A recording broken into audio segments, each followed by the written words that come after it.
What's going on, guys? Welcome back to another video. Today I am at Poldice in Cornwall and it is a lovely day, and we're going to be doing an idea that I've been wanting to do for a while now, which is a trail guide of Poldice. I've been riding up here a fair bit. It's actually where I taught myself to do big scary jumps, so I want to show you guys what it's all about. We're going to start with two trails today. We're going to be doing Ridgeracer, which is a nice, not mellow, because it's nothing up here is mellow, but a nice straightforward single track trail with some nice cool features, bit techie, bit gnarly in places.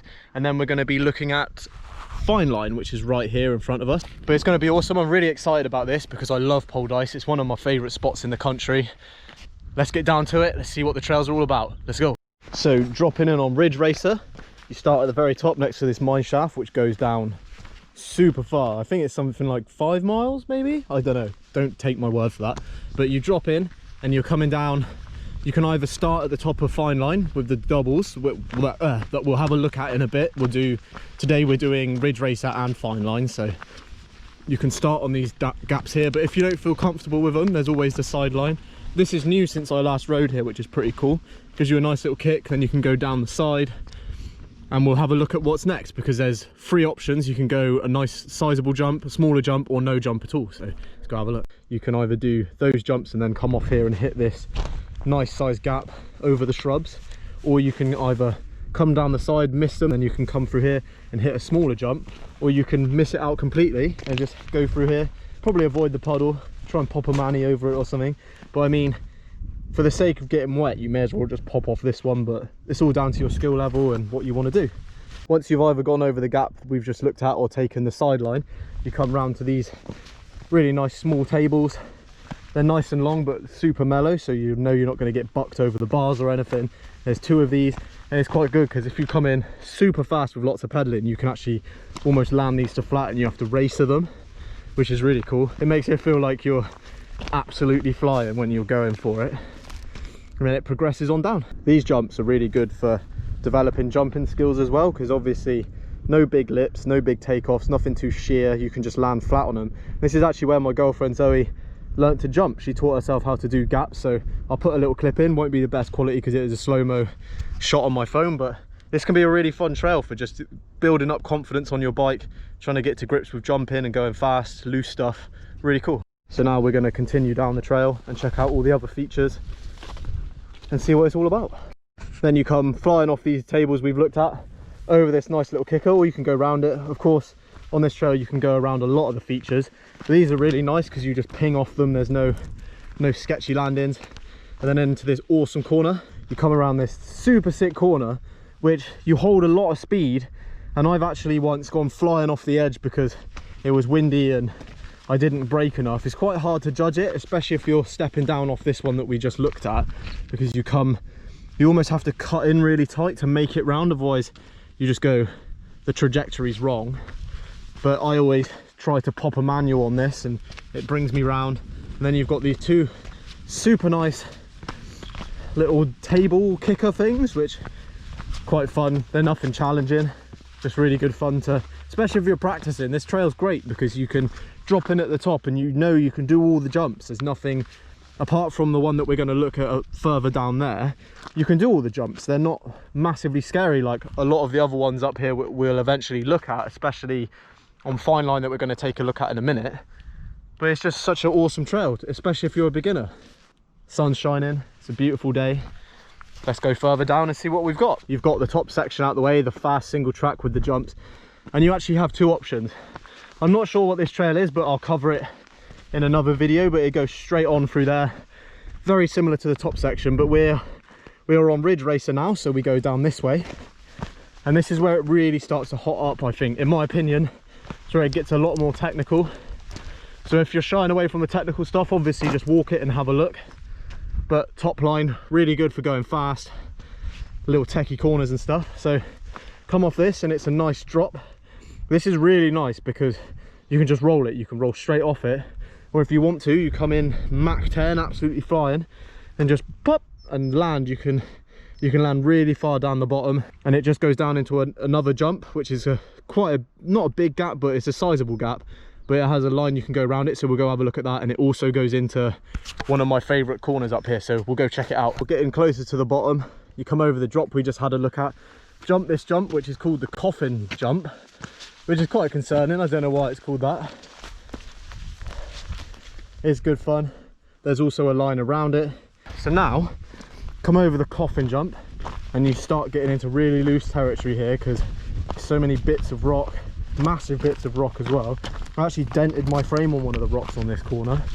But you come in, lots of nice braking, and it's like a chute. It drops away and you can, I mean, you can really see how steep it is. It used to be a lot more rubbly than this. It's like someone's cleared out all the really meaty chunks.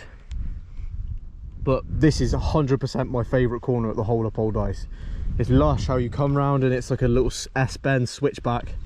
And now that someone's, as I said, someone's removed all the rocks, we'll go have a look. And now that someone's removed all the big meaty rocks here, it runs a lot smoother and you can handle this corner a bit more, because it's quite similar to the one down the bottom where it's not holding as much.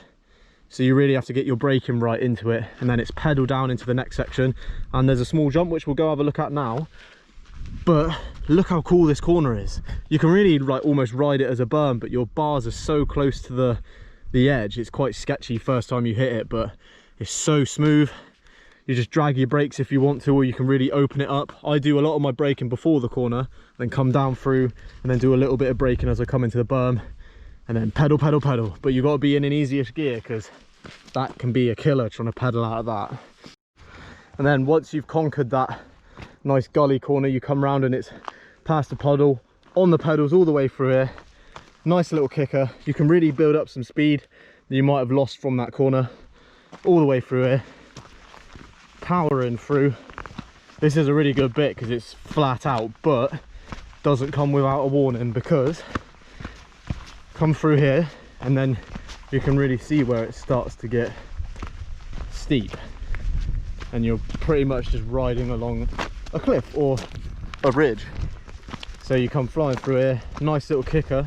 Be careful, just pop this for the first time or first couple of times, because nice big hole here. When I first followed my friend down here, Ollie, who introduced me to the trails, I came way too fast and nearly ended up in this hole, which you obviously don't really want to do. So then you come flying down here, and this is a very similar corner to the one back up there that we just looked at, where it digs into the ground and you have to snake round. Or there's a line where you come over that jump, round the corner, and you just take the high line straight down through, which is a lot easier, but I prefer the techie way of going down and round. And there's no banked corner here, so you have to really cut in to try and avoid going off the edge. But I actually managed to come flying off the edge here, came in too hot, went off, fell off the edge and fell down this cliff here, which I'll add the clip in and I'll put a link up here to the video because it's hilarious. And then you come flying down through here, and then you come popping off this, which is, I mean, definitely not it's sketchy, let's say that much. It's pretty steep, but once you're down, you're just dragging through it. It's all good. Now we are at the very bottom of Ridgeracer, so come over this small road, then you're straight down into a steep bit.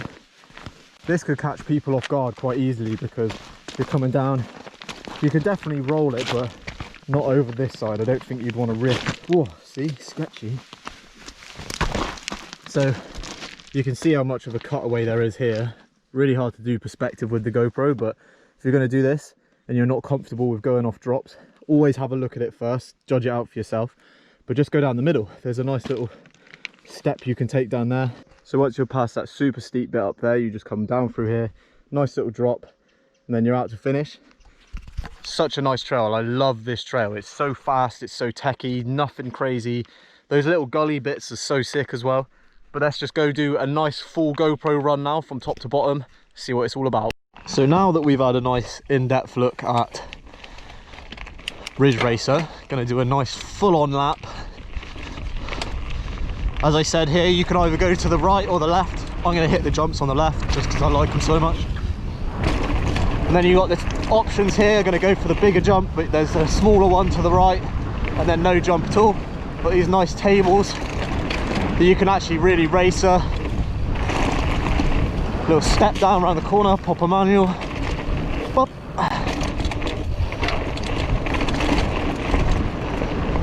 These nice little kickers here. Then you come around to the drop, you can just roll off it, but I'm going to just pop off it a small amount. And the coffin jump. and it gets nice and steep where it starts getting a bit mad here. Over the puddle. Have a little bit of a breather here. Rocks everywhere. Small gap. Then you come around the corner to a sketchy bit. My favourite part of this trail. Try not to fall off the edge. Straight down. Try and line myself up. Oh, sketchy. Huh. And onto the very, very bottom section with a nice drop. Ooh. And there we have it. A full run of Ridge. That is a full breakdown. A little bit of a guide to Ridgeracer, one of the coolest trails up here. And now we're going to head back up to the top and we're going to take a look at Fine Line, which is a more jumpy, I wouldn't say more techy, but definitely more jumpy, rhythmy style trail. So let's go have a look at that.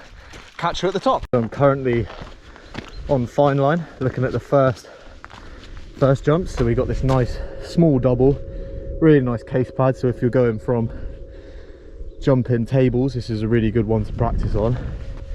Then it turns into a super nice little hip, again nothing too crazy. They'll obviously look a lot smaller on GoPro, so bear that in mind. They are still pretty sizable gaps, but they're so well made, they ride really nice. One thing I'll say is when you're coming into this one and into the next one, it can be quite hard to find the right line. So always when you're in the air, stare at the takeoff of that one and your bike will just go with you. I used to be not looking straight on as I came over this, because that's how this jump works. But just look at the jump, your body will line up and you'll hit it perfectly, and then it will just come with time. And then we've got this super nice gap after the hip, so you go jump, jump, jump, and then a nice small step down into a really big gap, and then we come over the brow of the hill here, nice little step down as we just looked at. Then you come across this pretty big gap. I think on Fine Line this is probably the scariest gap, just because of the size of the takeoff and the steepness of the landing. You pretty much have to like dip the nose, and when you haven't done this jump, hitting it for the first time can be quite scary. But it is a really nice jump, especially since someone has gone to the effort of refacing this, so shout out to whoever done that. It's so smooth, I love it. And then you come over this, lots of speed because obviously the down ramp, and then you come into this super tight berm that is like pretty much just washed away from everyone skidding on it. But you try, best thing I can say is just try and get a little bit wide, come in tight, skid across a little bit, and then take the berm, use as much of it as you can, because I've seen people trying to cut into it and there's obviously no real bank on it. My friend went straight over the top once, which was probably not the best thing. Around this berm, you can see the line where people are going as far right as they can, and that caterpillar needs to move because he's going to get squashed. I feel like David Attenborough right now. See, just a couple cranks in and then you're away. You come round this corner, hit this small step down here, then over this gap. It's more of a table, I think. You can definitely case it, but then you come down into the more serious stuff. These jumps are known as crossovers because there's two different lines that cross over each other. So you've got this nice takeoff here, which is really bumpy, but it actually isn't. It looks bumpy, but it's really nice. And then you have the option of either going off it to the left, and then you can take that line there, or you go over this, and when you're actually taking off here, you can't see the landing because of the shrubs, which is a little bit sketchy, but once you get it, it'll be absolutely fine. The reason you have a left line is because this one's a bit smaller, which means if you're wanting to work your way up to the bigger ones, you can hit this. But it's a nice sick little road gap, really. That one's pretty sizable. Even this one's big, but they're so smooth when you get them right. I always get bucked a little bit on this one, so maybe just expect that a little bit if you're going to hit them first time.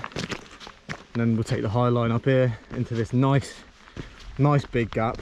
These are probably some of my favourite jumps, other than axe line and dirtbag. These are probably my favourite line, I think, because it progresses really nicely over the different jumps.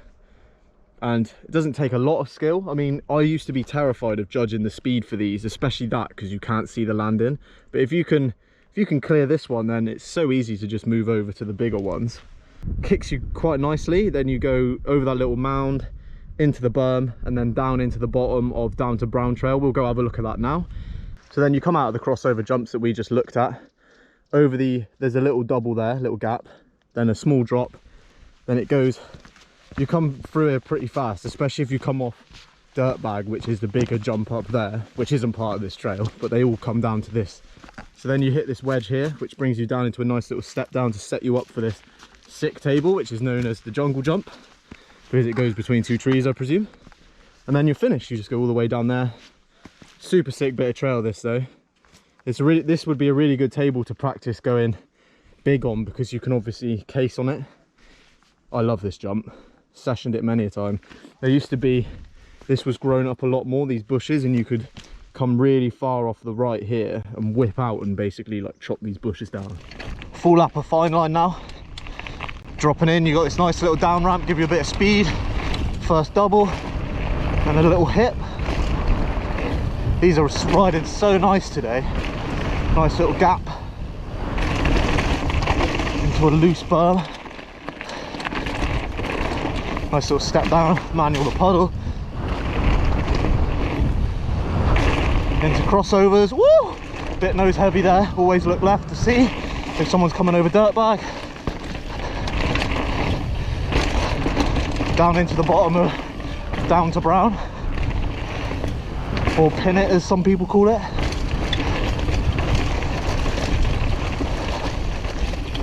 And that is a full lap of fine line. Such a sick trail. So there we go guys, that is the end of my first episode of the Poldice Trail Guide. We did 2 trails today, which are really cool. Let me know in the comments what you think. I'm sure this isn't going to be the most perfect video, but it's my first time doing this, so I'm sure I'll be able to work out some ways of fine-tuning it when I'm editing it later on. But yeah, let me know in the comments what you think. Drop a like, comment, subscribe, hit the bell button to be notified when I post more stuff. That really helps me out. And yeah guys, I'll catch you again soon. Cheers.